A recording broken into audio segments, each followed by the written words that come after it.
That number staring back at you from the monitor, it's a ghost. It never feels real the first time you see it, and honestly, it never really does later on either. You find yourself hitting that refresh button over and over again, your heart hammering against your ribs like you're trying to break free, even though you know the digits aren't going to change. This is level 1, the $500 account. You funded it on a Tuesday night when the rest of the world was asleep, using money you'd spent months tucking away for something else, something responsible. You didn't breathe a word to a soul. It felt like a heist or a prayer. When the platform finally loads and you see that balance, $500.00, it feels like a door has just materialized in a brick wall you've been staring at your entire life. You buy something. You don't even really know why you picked that specific ticker. Maybe you saw it mentioned in a frantic forum post or a YouTube video with a thumbnail of a rocket ship. Someone said it was about to move, and for once, the universe listens. It ticks up. It's not a windfall. You're up maybe $43, but you slam that closed position button so hard your finger hurts because you are absolutely terrified that the market will realize its mistake and take it back. And when you see that balance shift from $500 to $543, you feel a sensation that isn't just happy. It's a confirmation. It's a cold, hard proof of a suspicion you've harbored your whole life, that you're different, that you see the invisible patterns everyone else misses. You're a natural. You immediately open another trade, fueled by that dopamine, but this one goes south the moment you click. You hold it. You tell yourself it'll come back because the market always returns to the mean. You read that somewhere once. You wait 2 agonizing days. It doesn't come back. You finally puke the position out for a $67 loss. You're back to $476. You don't sleep that night, but it's not because you're grieving the money. It's because your brain is on fire, already calculating the next move. This is the thing nobody warns you about at this stage. The loss doesn't stop you. It accelerates you. You fund another $200 the next morning, telling yourself it's just an investment in your education. At this level, the market has a personality. It has moods. It feels personal. When a trade goes your way, you feel like the chosen one. When it doesn't, you feel targeted. You haven't learned the most brutal lesson yet, that the market doesn't even know you exist. You end the month at $390, and you tell yourself you're just getting started. You call this tuition. Level 2, the $5,000 account. You've been grinding for 7 months now. You've devoured 3 books that are now dog-eared and highlighted, and you've logged more hours of market content than you have actual sleep. You think you have a system now. You've got entry rules, a watch list, and a notebook where you track every trade by hand because some legendary trader on the internet said that's what the greats do. You deposit $5,000, money that was supposed to be for rent, but you freed it up by cutting back on everything else, living on ramen in silence. You don't examine that decision too closely. You can't afford to. This is a different game now. The numbers have actual weight. A 2% loss isn't just the price of a cheap dinner anymore. It's $100. You feel in your chest. A dull ache every time the candle blinks red. You sit in front of the screen and your hands don't move as fast as they used to. You think that's discipline. You think that's progress. You start to see patterns, not the textbook ones from the videos, but real, subtle shifts. You feel the tension building before a breakout. One afternoon, you catch a move that nets you $340 in 20 minutes. You sit back, trembling slightly, feeling like you finally cracked the code of the universe. Your girlfriend walks in and asks what you're doing, and you just say, just working on something, with a distracted nod. She doesn't push it, but the distance is already starting. The account grows to $6,800. You're a king. Then it pulls back to $5,200. Then you misread a news event, a black swan you didn't see coming, and you're down to $4,100 in 40 minutes. You stare at the screen, paralyzed. You don't close it. You sit there, watching your life's blood leak out in real time. You open a new position in the opposite direction, desperately trying to hedge, but all you're doing is doubling down on your own panic. By the end of the day, you're at $3, $600. You don't tell a soul. You secretly fund another $1,400 just to bring the balance back to a clean $5, $000, so you don't have to face the truth. And you don't write that deposit in your notebook. That's the hidden accounting that starts at this level. You've started running 2 sets of books, the one you show yourself and the one that actually exists. You're editing your own history now, curating the highlights and burying the refunds. You are beginning to protect the story of being a trader more than the actual money itself. Level 3, the $25,000 account. This is the big one. You finally cleared the PDT rule, pattern day trader. 25 grand is the magic number that lets you make unlimited trades in US equities. And you've been waiting for this like it's a promotion to the C-suite. It feels like a gate you've finally kicked open. The account feels real now. It took you 2 years to scrape this much together. Bits of salary, side hustles, signals. In a structured settlement, you cashed out early while telling your mom it was for a new car. You have a real setup now: dual monitors, a high-speed data subscription, a $150 a month scanner, and a private Discord where the real traders hang out. You pay for all of it. You don't just trade anymore. You are a trader. You feel it the moment you wake up at 6:45 a.m. to check the futures before you've even rubbed the sleep from your eyes. But at this level, a new monster emerges: the pressure of consistency. Anyone can have a lucky month, but now you have to repeat it. Your metrics, win rate, average winner, profit factor, they start telling a story, and it's not as pretty as the one in your head. You hit a streak of 3 losing weeks. It's not a total blow up, but it's a slow, rhythmic bleed. You're doing something wrong at a fundamental level, and the worst part is you don't know what it is. That specific uncertainty, being skilled enough to know you're failing, but not skilled enough to know why, is the most dangerous place in the world. You hire a trading coach for $2,000. He tells you things you already knew, but hearing it from him feels like receiving a blessing. He gives you permission to trust your gut again. The account closes the year at $31,000. You're profitable. You are in the green. But deep down, you know you're not good yet. Level 4, the $100,000 account. It happens faster than you expected, yet somehow slower than you hoped. You look at that $100,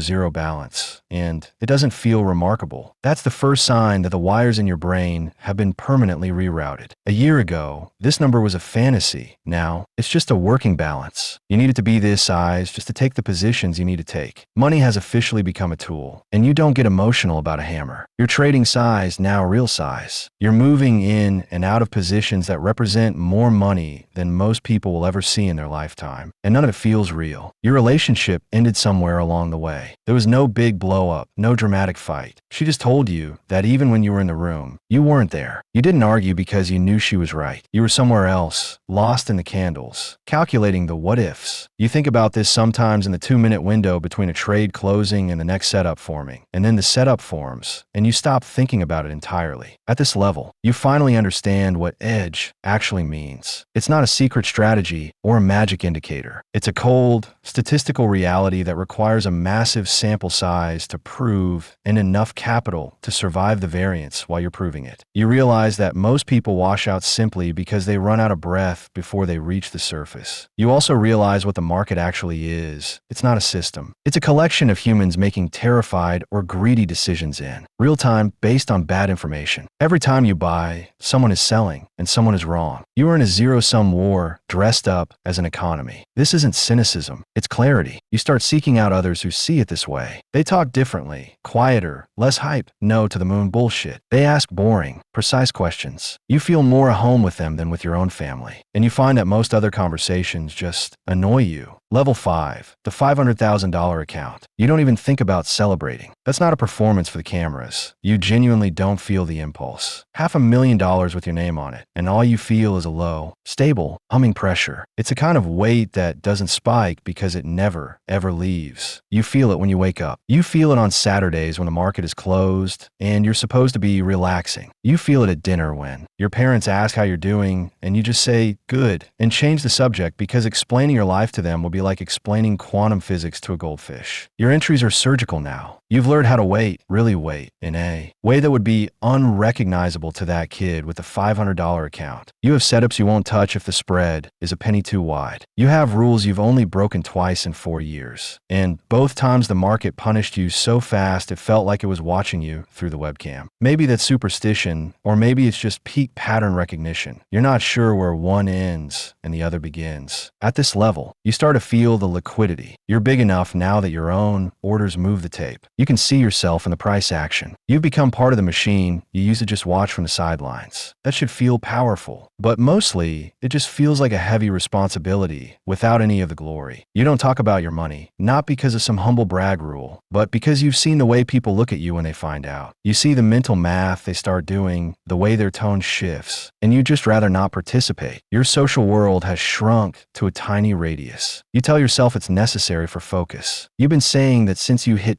5 grand. Level 6, the $2 million account. Somewhere around here, the nature of the game fundamentally shifts. You aren't trading anymore, at least not in the way you used to think about it. You're allocating. You're managing exposure. You're thinking in terms of portfolio construction, correlation, and drawdown curves. Your vocabulary has changed, and so has your workday. You spend more time staring at spreadsheets than at charts. $2 million creates problems you never anticipated. Tax structures, entity formations, estate planning. You have a lawyer on retainer, an accountant who specializes in high-frequency traders, and a prime broker relationship you negotiated yourself. You might spend 3 weeks dealing with a compliance headache that has nothing to do with the market and everything to do with just having money in the system. You are no longer a person with a skill. You are a corporate structure. You meet others at this level occasionally, but the meetings are formal, almost guarded. Everyone is measuring everyone else. No one shows their full hand. The camaraderie of the old Discord days is dead. At this level, there is only professional respect and strategic interest, and neither of those things feels like friendship. You are very, very good at what you do. You know this with a certainty that has zero arrogance in it. It's just a fact, like knowing your own height. You've been tested by every crash, every squeeze, and every liquidity crisis the market could throw at you, and you're still standing. The evidence is in the balance. But what the account doesn't show is what it cost you. Not the money. You have plenty of that. It cost you. The person who funded that first $500 account on a Tuesday night, the one who was excited, naive, and half terrified, is gone. You can remember him, you can describe him, but you don't have access to him anymore. It's not grief exactly. It's more like looking at a photograph of a stranger who used to live in your house. Level 7, the 8-figure account. The call comes at 6 a.m. It's not urgent. Urgency is for amateurs. It's a scheduled, professional briefing from someone whose entire job is to ensure your capital is positioned correctly before the opening bell. You take the call in your kitchen while the high-end espresso machine whirs in the background. You say 3 words and hang up. You've crossed into a tier where the money generates problems that only more money can solve. Tax events that require international restructuring. Positions so large they require pre-negotiated execution with dark pools. You have relationships with desks at firms whose names you used to see on the news, and now their managing directors are on your speed dial. You don't talk to them like you talk to people. At this level, there is no community. There is no forum. There are a handful of humans on the planet operating at this scale, and you will never be in the same room with most of them. And the ones you do meet, you don't trust them, and they don't trust you. It's just a correct posture. You live well. Let's be precise about that. The apartment is a masterpiece of glass and steel. The car is whatever you felt like buying that month. And your travel is entirely private. The logistics of your physical existence have been scrubbed clean of friction. Food, comfort, access, these aren't even thoughts anymore. And you've noticed, with that detached observation that has become your default mode, that the absence of friction doesn't produce happiness. It produces a terrifying clarity. You see that material comfort isn't a destination. It's just a temperature you maintain. You think about that $340 afternoon sometimes, not with nostalgia, but with the recognition of a variable that is no longer in your equation. The feeling of that day, the shock, the physical jolt of winning was only possible because the stakes were comprehensible and the outcome was uncertain. You were fully present in it. Now, you are never surprised. That's the real cost, not the lost years or the ended relationships. It's the flattening of outcome into expectation. Nothing the market does tomorrow will ever make you feel the way that $340 made you feel in a cramped studio apartment with $500 on the line. The market opens. You watch the first few minutes without touching a thing. It's an old habit, a reflex, muscle memory laid down over a decade of loss and recovery. Somewhere out there, right now, a balance reads $500. Someone just clicked buy for the first time. They don't know what they don't know. And that ignorance feels exactly like confidence. That confidence feels like proof. They think it's simple. They're wrong, but they'll learn. They'll pay the price, just like you did. The screen flickers. You place the order. The cycle continues.